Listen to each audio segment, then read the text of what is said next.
The Corps of Engineers from Fort Belvoir to all theaters of operations. An engineer's war, a specialized war, a war of complexities and scope, demanding the ultimate in trained manpower. Engineers must be oriented and adapted to a multitude of tasks. They must be ready for specific assignments wherever battle lines are drawn, and behind the lines. They must be ready to build and to destroy, to attack and to fight off counterattack. They must be trained to the minute. The basic lessons of soldiering start the recruit on a course of great variety. All his talents towards skill, ingenuity, and application are to be challenged. From super construction jobs to not. But the fundamentals do come first, and trainees at Fort Belvoir learn that rigging is just as important in their training as any of the other steps toward the mastery of military engineering. Demolitions, knowing just how much of a knockout wallop is wrapped up in each deadly package and how to apply it most effectively. Tools of the trade, fitting the modern design of warfare, tools that shortcut the job and ensure perfection of performance.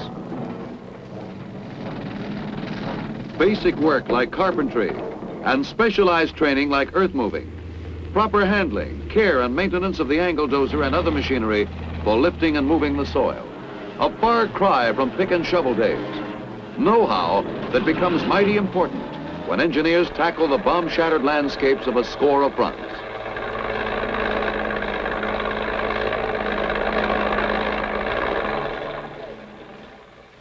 Water supply, pumping, purifying, storing and dispensing. Equipment and methods cleared up for the GIs. Advanced training, including important lessons in the employment of mines, layout, surveying, recording and reporting. Then the thrill of actually installing the mines and to counteract highly developed enemy mine techniques, probing, mine detectors, and all the tricks of removal are taught.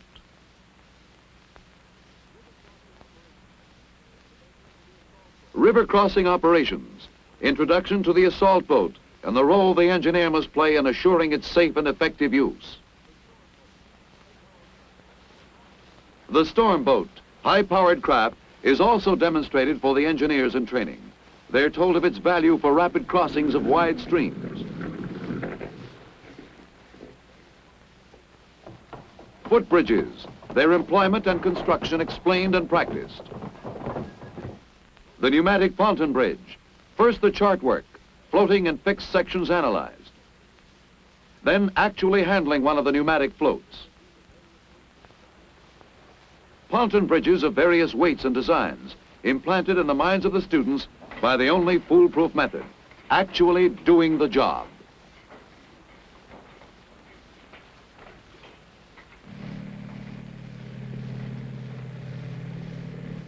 Again, tools which the men learn are used for something new and different in bridges. The Bailey Bridge, a prefabricated structure, easily portable, amazingly strong. Rapidly assembled or disassembled, it has already played an historic role in this war.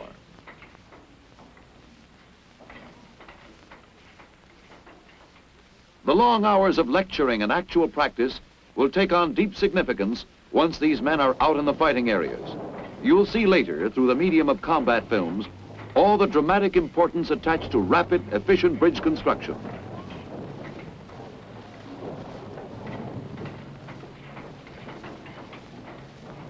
Repair, maintenance, reinforcing, all come in for detailed discussion.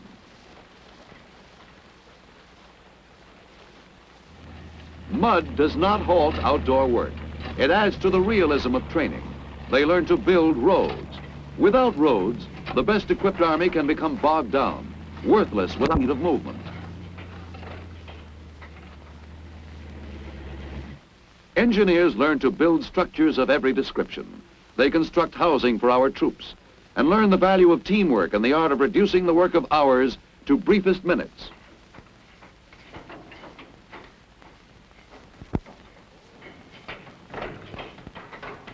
All these, plus a mountain of other training details, to get ready for that important day when, as engineers, they must move in with an attacking army. Down the nets in drill procedure. Down the nets in procedure labeled the real thing.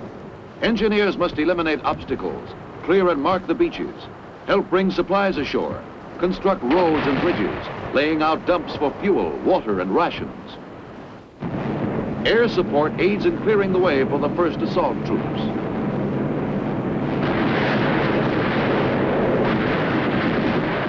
Big naval guns knock out shore-based installations. Wave after wave moves up to battered beaches where the entrenched enemy has to be blasted out. Precious minutes ticking away of the H hour on this D-Day. Timetables and planning and operations repeated over and over again. Trained troops pouring out of massive barges in endless numbers. And always, the men must see that the job clicks.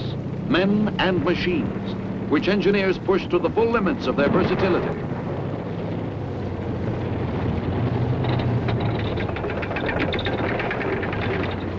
Steel mats on the beaches to prevent vehicles from floundering in soft sand.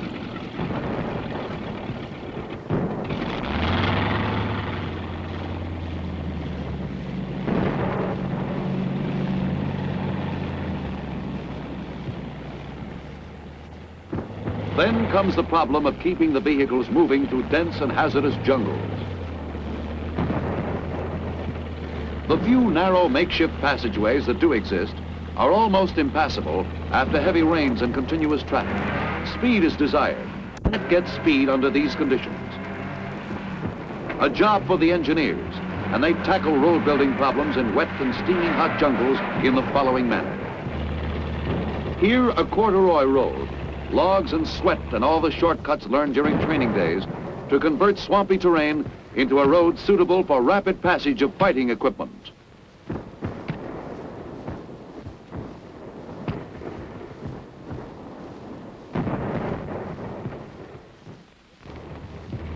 Here the bulldozer cutting and ripping through the dense growth, its blade shearing off everything that stands in the way. Surveying and measuring the site of a new road.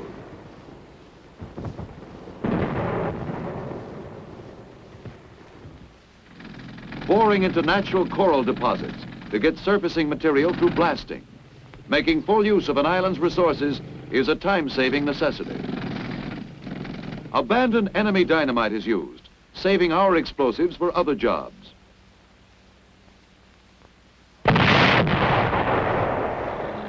Power shovels lift the coral into waiting trucks.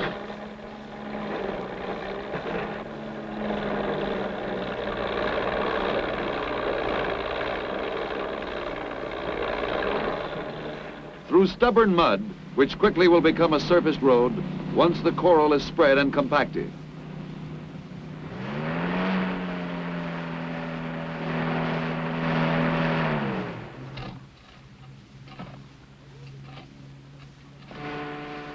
A road of this type is not expected to stand up like a concrete highway, but it can be completed in no time at all, and is certainly an improvement over soggy jeep trails.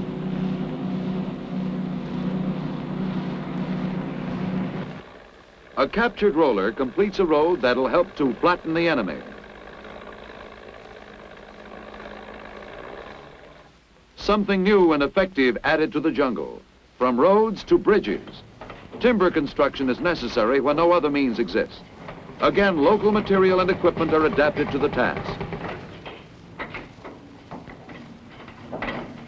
Native workers learn Yankee tricks of the trade. Bulldozers drag the prepared stringers to the construction site.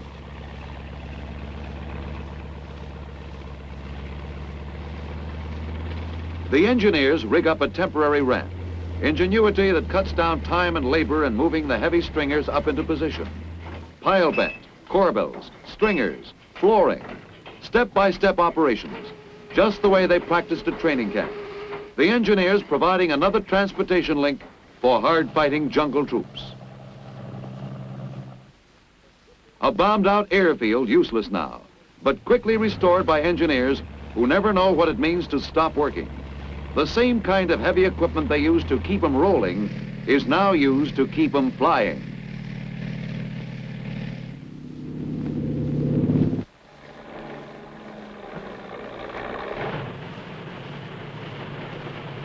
A grounded plane is like a clay pigeon out in this treacherous jungle country. It's got to get up there and fight. But safe takeoffs and landings are impossible without the airstrip the engineers are now finishing off with steel mats.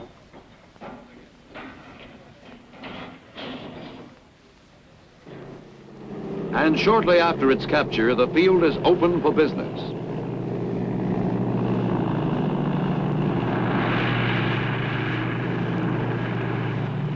And that's not all. Living quarters at airdromes, temporary hospitals, warehouses, operations buildings.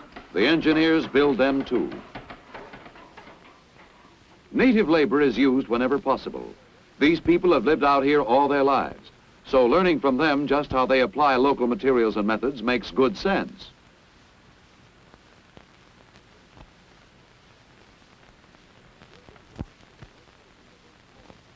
Building docks in remote places again falls to the end. By adapting timber pile or trestle construction like that used in fixed bridges, the engineers lick their problem in short order. The European theater. Here the engineers embark on their most momentous assignment. The full fury of the American offensive unleashed in the mightiest military undertaking in history. A blow aimed right at the heart of Hitler's Europe. And in this hour of decision, the combat engineer had to bring into play all the skill and daring acquired at training camp and on the field of battle. So that the enemy may finally be smothered in an avalanche of force, engineers are called upon to pull every trick in the book to help get our armies moving and keep them moving. All this you see them doing.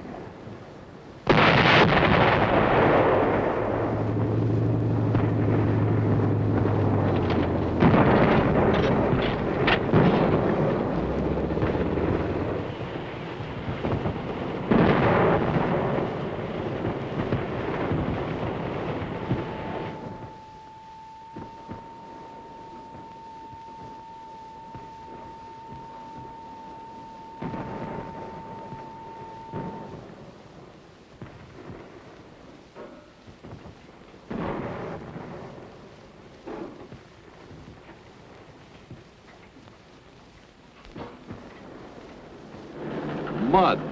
You'd think it rolls over the whole of the map of Europe.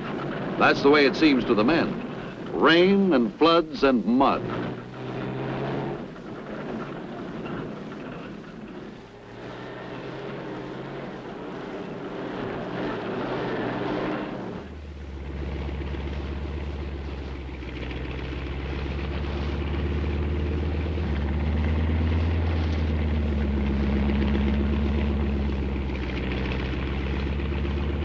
The man with a shovel has one of the bigger jobs. To salvage flooded roads, you've got to keep them from washing out. Drainage ditches kept open so the muddy waters can run through the culverts and away from the roads. Crushed rock for another road from a quarry operated by trained engineers.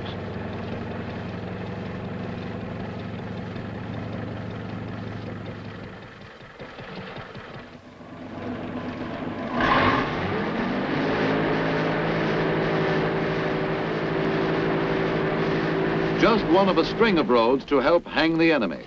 We'll salvage them, build them, maintain them, thanks to a group of unsung heroes. When it comes to river crossings, the engineers meet up with an old story. The retreating enemy has blown up every bridge in sight. You can't build bridges while hostile guns still bark on the opposite shore. So the engineer assault boats have to bring our infantry across to secure a bridgehead. Quickly, rafts built by the engineers take heavy vehicles and weapons across to help back up the foot soldier. Bridge construction begins despite the dangers of attack from the air. American sharpshooters keep the enemy from scoring a direct hit on this steel treadway bridge.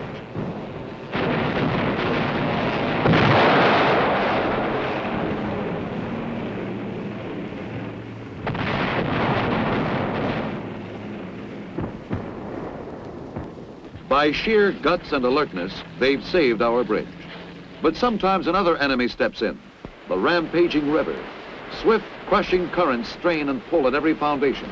And not always are bridges and engineers the victors.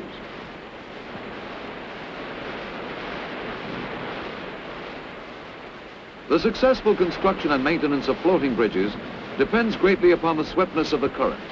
This time, nature holds the upper hand.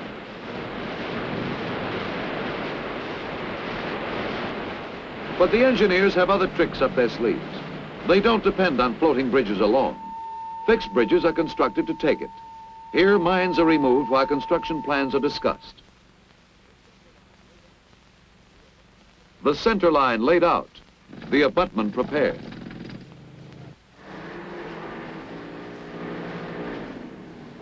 A portable steel bridge serves the purpose very well. As previously mentioned, the Bailey Bridge has already won its spurs in this war. No one section weighs over 600 pounds, and shoving the assembled bridge over the gap is easy going once you've mastered the art.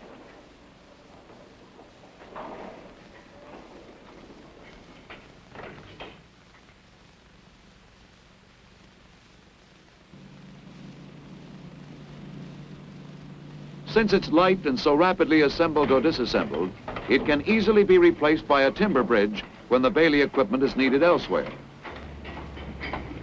An old masonry bridge once stood where the engineers now show you how fast a two-lane timber trestle bridge can spring up. Back in the States, they learned that the combination of modern tools and the knack of using brawn and muscle where needed couldn't miss. They find all this more than true.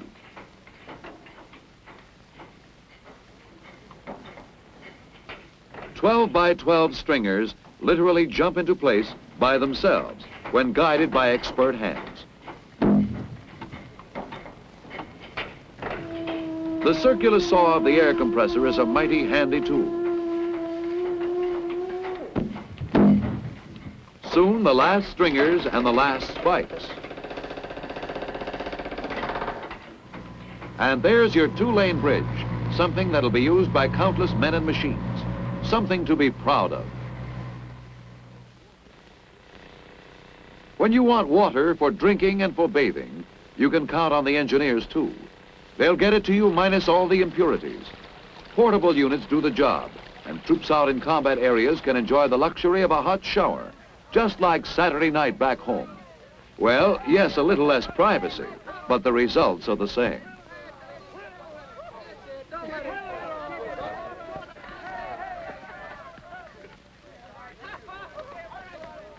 Did someone say this was not an engineer's war? Look here, we're still busy clearing and marking minefields so that our buddies you saw taking the showers can move ahead and give the enemy another kicking around. Work that requires courage and caution. The engineers must be sure and alert, but they've learned how to neutralize all types of mines. This little shoe mine is loaded with a half pound of TNT and could easily blow your foot off.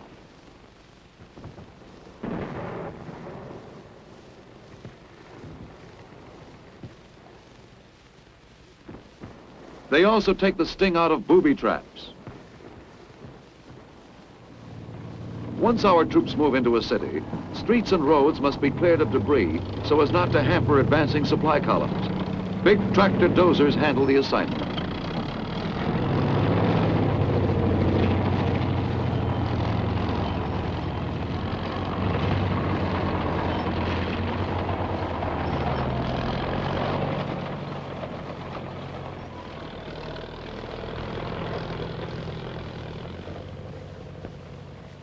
Then there are the railroads. Engineers have to repair the damage we ourselves inflicted while chasing the enemy out. Again, water. Native populations drink from sewers, for the water mains have been destroyed. But American engineer crews quickly put their purification equipment to life-saving use.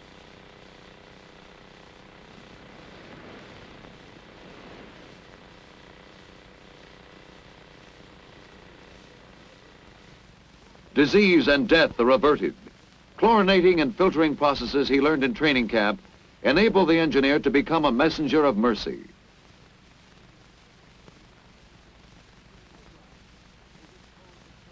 Pipelines through which flows the stuff that fuels the machines of war. From tankers overland to storage tanks. You're convinced the engineers have a great role to play in the winning of this war? Well, so are the fellows who are waiting to get their engines started. We've covered only the highlights within the limitations of this film. There are also camouflage, mapping, forestry, rehabilitation, utilities, port repair, and other special units. Ask any trained soldier, particularly one who has been in combat, and he'll tell you there's no end to the types of services the engineers provide. Engineers run into countless uncomfortable situations, but so does the enemy. And the engineers help to throw every possible obstacle in his way. Engineers destroy things too. Every last one is a trained demolition man. Remember, engineers can fight. They put Bangalores to work. They can handle the rifle, bayonet, machine gun, grenades, all the weapons of the fighting man.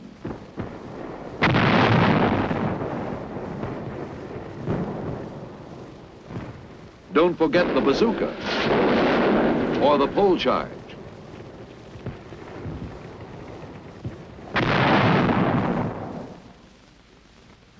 These, then, are the men of the engineers, not boasting of their accomplishments in this war, but rather proud to be a part of it. That many are winning public recognition is just another cause for pride. Each decoration awarded an engineer is a tribute to the entire Corps. It represents long hours of training, of knowing how to handle the of your trade in man-sized, back-breaking work that more often than not must go without reward, other than the knowledge that the job is being done.